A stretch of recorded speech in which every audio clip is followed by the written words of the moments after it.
Assalamualaikum warahmatullahi wabarakatuh. Apa kabar anak hebat Indonesia? Alhamdulillah kamu dalam keadaan sehat, bahagia, dan tetap di rumah. Biarkan saya yang datang ke ruang belajar. Kali ini kita akan membahas materi pada pertemuan yang kedua. Menulis teks cerita sejarah. Sebelum memulai pembelajaran, mari kita mengucapkan Bismillahirrahmanirrahim.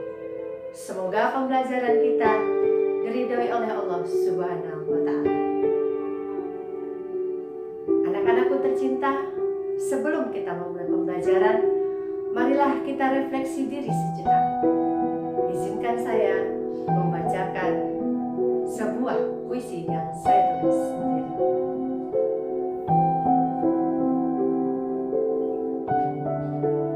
Tanah kami, tanah para datu, tanah para raja bijaksana, patih dan punggawa rakyat, menjaga lestari budaya. Tanah kami bumi bercatatan sejarah, dijajah, dibelah berbagai bangsa, bermandikan peluh dan darah para pendiri bangsa, tak mudah menyerah.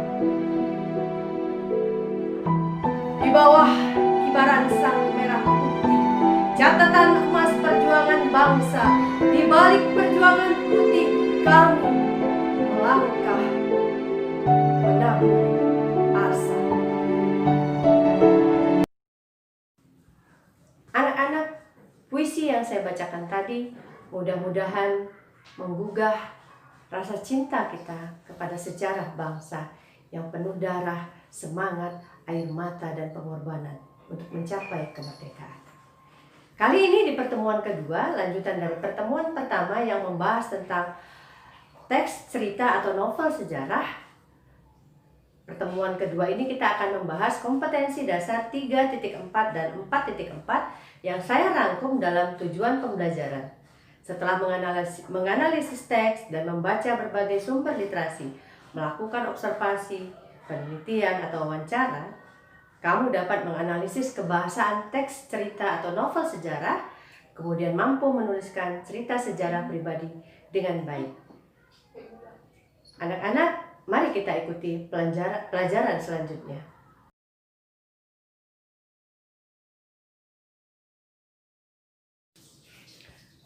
Ketika kita membaca novel-novel, apalagi novel yang berbasis sejarah, manfaat apa sih yang dapat kita peroleh?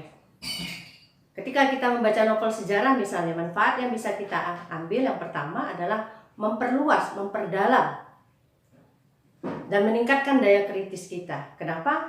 Karena banyak sekali sejarah yang memang kalau kita baca, misalnya sejarah perjuangan bangsa, bagaimana bangsa Indonesia dulu dijajah, kemudian meraih kemerdekaannya dan mempertahankan kemerdekaannya, itu semuanya adalah catatan sejarah. Atau sejarah bangsa-bangsa lain, bagaimana dulu perjuangan Nelson Mandela, atau sejarah kekaisaran Cina, Jepang, kemudian bagaimana sejarah kebangkitan Islam yang dituangkan dalam novel-novel, misalnya saat Abu Waqqas yang dituangkan dalam sebuah novel sejarah misalnya, atau sejarah Perang Dunia Kedua yang banyak diangkat dalam novel-novel dan akhirnya diangkat ke dalam film.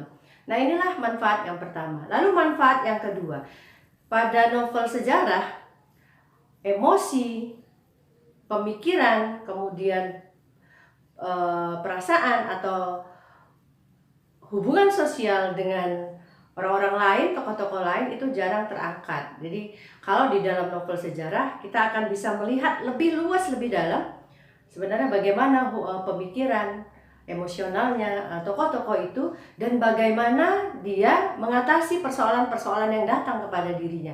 Sehingga kita bisa belajar dari situ.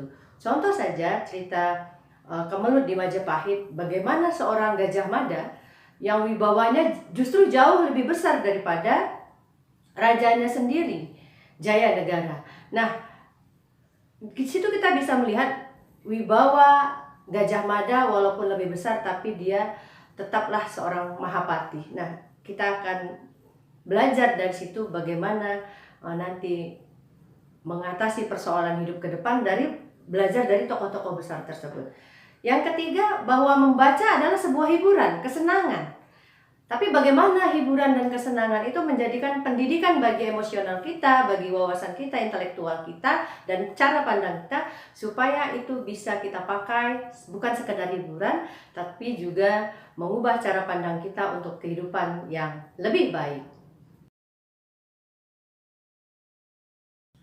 Anak-anakku, kita ketahui bahwa bahan dasar sebuah tulisan termasuk novel sejarah juga termasuk di dalamnya adalah bahasa. Bahasa adalah merupakan sistem tanda yang digunakan oleh masyarakat di mana bahasa itu digunakan. Seorang pakar bahasa, Atiu, mengatakan bahwa dalam sistem tanda itu tersedia perlengkapan konseptual yang sulit dihindari karena merupakan dasar pemahaman dunia nyata dan sekaligus merupakan dasar komunikasi antar masyarakat. Tiu sendiri mengatakan bahwa ada kekhasan dari bahasa itu, yakni lincah, luas, longgar, malahan licin dan licik sehingga penuh dinamika, sehingga bisa memberikan segala macam kemungkinan untuk pemahaman yang kreatif dan orisinal. Jadi dampaknya kepada seorang pengarang, dia bisa saja menggunakan bahasa-bahasa yang dia maui, dia suka untuk menuliskan sebuah karya, termasuk di dalamnya karya novel. Pembaca menurut Tiu harus memiliki kompetensi sastra, yakni keseluruhan konvensi yang memungkinkan pembacaan dan pemahaman karya sastra itu sendiri, sehingga memungkinkan dia bisa meresapi, memaknai bacaan-bacaan dalam novel itu yang bisa memperkaya si pembaca. Dan justru itulah kita akan membahas bagaimana melihat ciri khas kebahasaan dari novel atau cerita teks sejarah ini. Sekarang mari kita lihat ciri khas kebahasaan dari teks cerita atau novel sejarah. Yang pertama, banyak menggunakan kata masa lampau. Contoh, telah. Gajah Mada telah menitahkan. Jadi ada kata telah di situ. Kemudian banyak menggunakan urutan waktu atau yang disebut dengan konjungsi temporal atau kronologis. Contoh katanya sejak saat itu, mula-mula, kemudian. Selanjutnya adalah menggambarkan suatu tindakan. Ada kata kerja atau kata kerja material di situ. Contoh kata bersimpuh, menangis, menggenggam. Ada imbuhan ber, me, dan meng. Kemudian ciri khas yang lainnya adalah menggunakan kalimat yang tidak langsung sebagai cara menceritakan tuturan tokoh oleh pengarang. Misalnya mengatakan bahwa, menceritakan tentang, menurut, mengungkapkan, menanyakan, menuturkan. Nah, itu adalah contoh tuturan yang tidak langsung. Selanjutnya adalah menggunakan banyak kata kerja yang dipikirkan atau dirasakan oleh tokoh. Ini disebut kata kerja mental. Ada kata menginginkan, kemudian mendambakan, mengharapkan, menganggap. Nah, selanjutnya adalah banyak dialog, karena ciri khas dari novel atau karya sastra yang lain adalah narasi. Maka di dalam novel sejarah juga banyak terdapat dialog. Kemudian ada kata-kata sifat yang banyak juga mewarnai novel sejarah, dan dia menggambarkan tempat, tokoh, atau suasana. Selanjutnya anak-anak, selain ciri kebahasaan itu, ada juga makna kias yang banyak terdapat di dalam teks novel atau cerita sejarah tersebut. Nah, ini digunakan untuk membangkitkan imajinasi. Contoh yang bisa saya sampaikan di sini adalah di antara para ibu ratu yang terpukul hatinya, hanya hati Ratu Raja Patni Biksuni Gayatri yang bisa berpikir sangat tenang. Ada kata terpukul hatinya. Bagaimana kata itu dipakai sehingga menimbulkan imajinasi bahwa hati seorang ratu sangat terpukul ketika mengalami sesuatu misalnya. Nah, kata-kata itu dipakai untuk menambah imajinasi, apakah imajinasinya dengaran, perasaan, atau lihatan ya, visual. Nah, kemudian menggunakan kata ungkapan atau peribahasa. Hal ini digunakan untuk memperkuat latar waktu, tempat, kejadian, atau untuk memetaforkan sesuatu. Nah, ini juga banyak digunakan di dalam novel-novel sejarah. Nah, anak-anak hebat, mari sekarang kita berlatih. Sederhana saja latihan yang akan kita lakukan. Kamu cukup membuka buku teks kamu, buku Bahasa Indonesia kelas 12 halaman 36 dan 72. Di situ ada beberapa teks yang bisa kamu baca, penggalan teks cerita sejarah. Tapi saya akan pilihkan 3 teks. Pertama, Kemelut di Majapahit, ada Mangir, kemudian ada Gajah Mada bergelut dalam tahta dan angkara. Nah, 3 penggalan teks ini silakan pilih satu saja. Ingat, pilih satu saja. Lalu kamu akan mencoba menelaah kebahasaannya. Temukanlah minimal satu saja contoh kalimat yang mengandung kata masa lampau, konjungsi temporal atau kronologis, kata kerja material, kalimat tidak langsung, kemudian ada kata kerja mental, ada contoh dialog satu saja contohnya, kemudian ada kata sifat di situ. Nah, kemudian tambahkan jika kamu temukan ada makna kias yang digunakan, ungkapan atau peribahasa, silakan berikan satu contoh saja. Nah, contoh pengerjaannya cukup kamu buat di sebuah kertas atau bahan lainnya, boleh berupa lisan untuk menjelaskan atau temuan hasil analisis kamu itu. Atau contoh pengerjaan yang bisa kamu lihat di halaman 63 buku teksmu. Anak-anak, sampailah kita di penghujung sesi ini.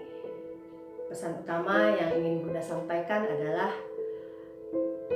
Anda tidak akan pernah bisa merencanakan masa depan hanya dengan bercermin pada masa lalu. Intuisi dan keberanian justru sangat berperan. Ini dikatakan oleh Edmund Burke, seorang politikus dan filsuf Inggris. Selanjutnya, Leila Iswudori dalam buku Pulang mengatakan, siapakah pemilik sejarah? Siapakah yang menentukan siapa yang jadi pahlawan dan siapa yang jadi penjahat? Siapa pula yang menentukan akurasi setiap peristiwa? Anak-anakku tercinta, ketika kita membaca novel-novel sejarah, kita akan banyak menemukan pembelajaran penting di sana. Perilaku tokoh, pemikiran tokoh, emosi tokoh, tempat, kejadian, bagaimana dia menyelesaikan masalah-masalah dalam kehidupannya. Dalam tiap peristiwa itu adalah bagian penting yang patut kita baca dan kita telaah sehingga kita mampu memilih jalan, mampu menentukan arah mana kita akan berjalan meniti kehidupan kita selanjutnya. Karena kita sudah membaca banyak hal-hal bagus dari cerita-cerita sejarah. Anak-anakku, putra terbaik bangsa ini. Lalu apakah cerita kita pribadi, orang-orang yang kita cintai, orang-orang yang mungkin bisa kita jadikan inspirasi, bisakah kita tuliskan kisahnya dalam novel sejarah? Tentu saja bisa. Bagaimana caranya? Nah, mari ikuti di pertemuan kita yang ketiga. Terima kasih kamu sudah mengikuti pembelajaran ini dengan baik. Semoga bermanfaat untuk kita. Salam literasi, salam